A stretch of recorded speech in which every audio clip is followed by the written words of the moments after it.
ওরে কানের উপরে দুই একটা দেন, তাহলে ঠিক হয়ে যাইবো। হ্যাঁ তুই চুপ থাক, ওরে শেষবারের মতো একটা সুযোগ দেই। আচ্ছা ওস্তাদ। ভাই গাবতলী যাবেন? হ্যাঁ ভাই যামু। ভাড়া কয় টাকা দিবেন? ভাই ভাড়া 1000 টাকা দিবেন। ভাই 1000 টাকা তো বেশি হয়ে যায়, 600 টাকা যাবেন? এই প্যাসেঞ্জারটা যে আমার কাছে আসতো, আমার ট্রিপটা খুবই দরকার। আল্লাহ তুমি আমার ট্রিপটা মিলাই দাও। কি কত কইলেন ভাই? 600? আপনি একটা কাজ করেন, ওই যে অটো দেখতেছেন না ভাই, অটো ধরে চলে যান, আরো 200 টাকা সেভ হবে। আইছেন প্রাইভেট করে উঠার লিগা, জান মিয়া? ঠিক আছে ভাই, আইতেছে প্যাসেঞ্জারটা আমার দিকে আইতেছে। ভাই আপনি যাবেন গাবতলী? হ্যাঁ ভাই যাবো। ভাড়া কয় টাকা দিবেন? ভাই ভাড়া তো 1000 টাকা। ভাই 1000 টাকা হলে তো ওই গাড়িতে যেতে পারি, তাহলে আপনার কাছে আসলাম কি কারণে? 600 টাকা যাবেন? 600 টাকা দিবেন? ওর তো ভাব খারাপ, ভাড়াটা মনে কম টাকায় পারবো। কপালে যা আছে তাই হইব। এই ট্রিপটা আমার খুবই দরকার। ভাই চলেন চলেন। আরে বেটা, আসেন। না এই দাঁড়া, এই এদিকে, এদিকে, বান্দির বাচ্চা, স্ট্যান্ডে তুই নতুন আসত না? 800 ভাড়া তুই 700 টাকা মারতাছ। উস্তাদ তোর আজকে গাড়ি লইব না, তুই খালি আজকে টিপটা বাইরা। দেখ আমার টাকার খুব দরকার, ওইটা আমি বুঝুম না, তুই যা। ভাই আসেন। চলেন। বসেন ভাই, ভিত্তি বসেন।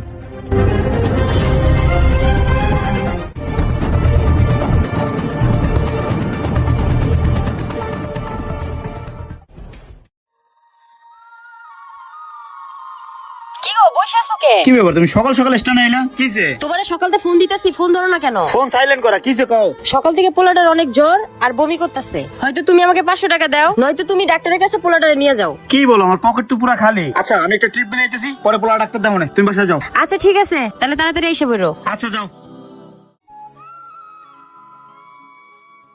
সকাল 11টা বেজে গেছে, আমি একটা ট্রিপ পাইতেছি না। এমন না ভাই, কাল রাত্রে আপনার খুঁজে গেছি, পাই নাই। কালকের 200 আর আজকে 200 টাকা দেন। শোন ভাই, রাতে দেরি করে তো এর লেগে দিতারি নাই। আচ্ছা জায়গাটা হলো সরকারি, এইখানে যদি টাকা দিয়ে গাড়ি রাখতে হয়, এটা কোনো কথা? ভাই জায়গাটা হইতে পারে সরকারি, টাকা আমাকে দরকারি, জলদি জলদি টাকা বের করেন। আচ্ছা যা, রাত্রে আস দিমুনে যা।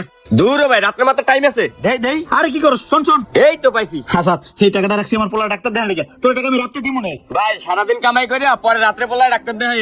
শালা রিগুর কোনো দয়া মায়া নাই। ওই তো সবকিছু নষ্ট করে দিতাছ ওস্তাদ। ওস্তাদ আমার কি ডাকছিলেন? কিরে মুন্না, তোর সাহস নাকি অনেক বাইরে গেছে? তোর কলিজাটা বড় হয়ে গেছে না? তোর কলিজাটা বাইর করে আমি ফুটবল খেলবো। এমন নাই, তুই কিভাবে 800 টাকার ভাড়া 600 টাকায় মারিস? এই শোন, এই স্ট্যান্ডে আমার কথায় গাড়ি রোকে, আমার কথায় গাড়ি বাইরে। ওস্তাদ ওরে মুখে কইলে কাম হইব না, ওরে কানের উপরে দুই একটা দেন, তাহলে ঠিক হয়ে যাইবো। হ্যাঁ তুই চুপ থাক, ওরে শেষবারের মতো একটা সুযোগ দেই। হ্যাঁ যা। আচ্ছা ওস্তাদ। এবারকার ঠিক আছে ওস্তাদ, যা করছেন একদম ভালো করছেন। কি ব্যাপার মুন্না, কালকে তুমি জমার টাকা না দিয়ে বাসায় গেছো কেন? ভাই কালকে তেমন একটা ট্রিপ ধরতে পারিনি। হয়েছে কি ভাই, রোডে আগের মতো যাত্রী নাই, আর যাও যাত্রী আছে 200 কম টাকা যে ভাড়া মারবো তারও উপায় নাই। পাশের ড্রাইভার দেখলে চিল্লাচিল্লি করে, ওই যে আমির ওস্তাদ হেও ঝামেলা করে, কি করবো কোন? দেখো মুন্না, এই সমস্ত ধানাই বানাই কথা আমার কাছে বলে লাভ নেই। আমি টাকা দিয়ে গাড়ি নামাইছি টাকার জন্য, আমার লাগবে টাকা। তুমি যদি পারো গাড়ি চালাও, না পারলে ছেড়ে দিয়ে যাও গা, আমি অন্য ড্রাইভার নেই। ভাই রাগ করে না, 2 সপ্তাহ যাক, ইনশাল্লাহ সব ঠিক হয়ে দেবো না। আচ্ছা ঠিক আছে যাও।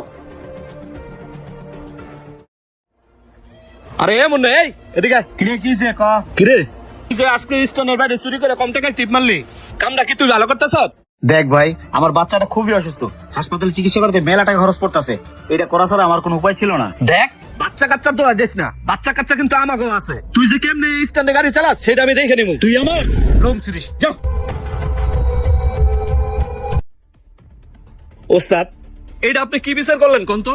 মুন্না তো কালকেও পলায় টিপ মারছে অল্প টাকায়। আমি জিজ্ঞাসা করছি পরে, হ্যাঁ আমার কয় হের পোলার নাকি অসুখ, হের পকেটে টাকা নাই। ওস্তাদ এভাবে যদি চলতে থাকে তাহলে তো আমাকে সিন্ডিকেট ভাঙিয়ে যাবো, আর অন্য সব ড্রাইভাররা আমাকে ভয় পাইবো না। আপনি কোন কম টাকা পাইলে কি টিপ মারতে হইব? আমাকে একটা রুলস আছে না, অল্প টাকা টিপ মারা মানে আপনাকে সুবিধা পাই যাবো। এই শোন, বুঝতে পারছি ব্যাপারটা, গোড়ার থেকে গাছ উপরে ফেলাই তুইব। কালকেই আমি ওর মালিককে বলতেছি, কালকে তো জানি ওরে গাড়ি না দেয়। ঠিক আছে ওস্তাদ, তাহলে আপনি ব্যবস্থা করেন, আমি গেলাম। আচ্ছা ঠিক আছে, যা। শোনো, আমির ভাইয়ের কথা মানে চল। জি ভাই। ও মুন্না তুমি আইছো, গাড়ির চাবিটা দাও। গাড়ির চাবি মানে ভাই? গাড়ির চাবি চাইছি, চাবি দাও। এত কথা বলো কেন? দাও। এই নেন ভাই। রাব্বি এনা চাবি। এমন না, এখন থেকে গাড়ি ভাই চালাইবো, গাড়ির কাগজপত্র যা আছে সবারে বোঝাই দিও। ভাই এই মুহূর্তে যদি আমার কাছ থেকে গাড়ি চাবিটা নিয়ে নেন, আমি তো বউ বাচ্চা নিয়ে না খাই বলবো। আমার বাচ্চাটা ভাই খুবই অসুস্থ, ভাই একটু দয়া করেন ভাই। তোমার এত কথা শোনার সময় তো আমার না। তোমার বউ বাচ্চা খাবে কি না খাবে সেটা তোমার ব্যাপার, ওটা তো আমি দেখবো না। আরে ভাই আমার অপরাধটা কি করবেন তো? আমি তো কালকে জমার টাকা দিয়ে দিলাম আপনারে। অপরাধ তো গোড়ায়, তুমি স্টানে আমির সাথে গান্দাম করছো। আমি ভাই গান্দাম বাসাত পছন্দ করি না। আমি রইল নেতা খেতা মানুষ, আমি ওদের সাথে গান্দাম করে কুলাইতে পারবো না। তোমার কে কইছে কম টাকায় ভাড়া মারতে?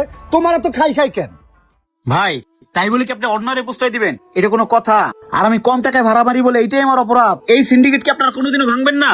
ভাই, আপনাদের এই সিন্ডিকেটের কারণে ভোগান্তি দিতে পারে সাধারণ যাত্রীরা। অনেক যাত্রী বিপদে পড়ে, তাদের কাছে টাকা থাকে না, না থাকলেও আপনারা ভাড়া মারতে দেন না। এটাও কিন্তু ঠিক না ভাই। আজকে ভয়ে চুপ থাকতেছেন, কিন্তু এর জবাব আল্লাহ তাআলার কাছে একদিন ঠিকই দিতে হবে। সমস্যা নাই ভাই, রিজিকের মালিক আল্লাহ তাআলা। থাকেন ভাই, আসসালামু আলাইকুম। রাব্বি ওর সাথে যাও।